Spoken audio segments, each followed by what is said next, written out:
Both men and women served in World War I. More than 2,000 Australian nurses served overseas with the Australian Army Nursing Service, with others working overseas for organisations such as the Red Cross. Many nurses saw this as an opportunity to participate directly in the war effort, as well as to travel and experience independence.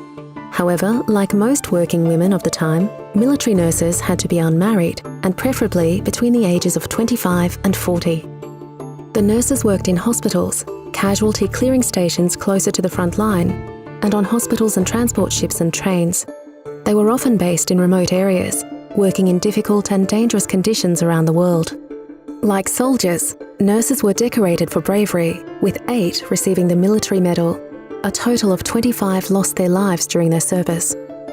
Despite their bravery, officer status, and 3 years of training, qualified nurses received only half of their male equivalent's pay. Many nurses were therefore supported financially by their families while serving. One brave nurse was Pearl Elizabeth Corkill. Born in 1887 at Tilba, New South Wales, Pearl enlisted on 4th of June 1915 at age 28. She is described as being 5 foot 8 inches tall and as having a fair complexion, grey eyes and brown hair. Posted to the 1st Australian General Hospital, Pearl left Australia in June 1915 bound for Egypt. For around 5 months she cared for troops from the Gallipoli campaign at the Tubra Military Infectious Diseases Hospital before heading to France as part of the 2nd British General Hospital. In June 1918, Pearl was attached to the 38th British Casualty Clearing Station near Abbeville in France, located near the front line. One night in July, when Pearl was on duty, it came under attack. An enemy air raid bombed the sterilising room and other areas within the camp.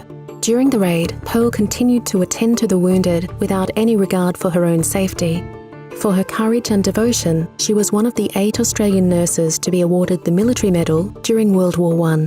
For her service, Pearl also received the 1914-1915 Star, the British War Medal and the Victory Medal.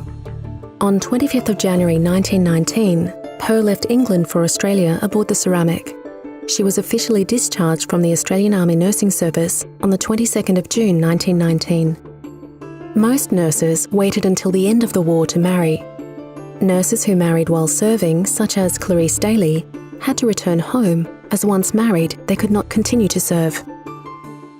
To begin your research, it's important to gather information such as full names, maiden names, and alternative spellings. Records of nurses who served outside elsewhere, including overseas. To help you get started, these are the names of some World War I nurses to explore.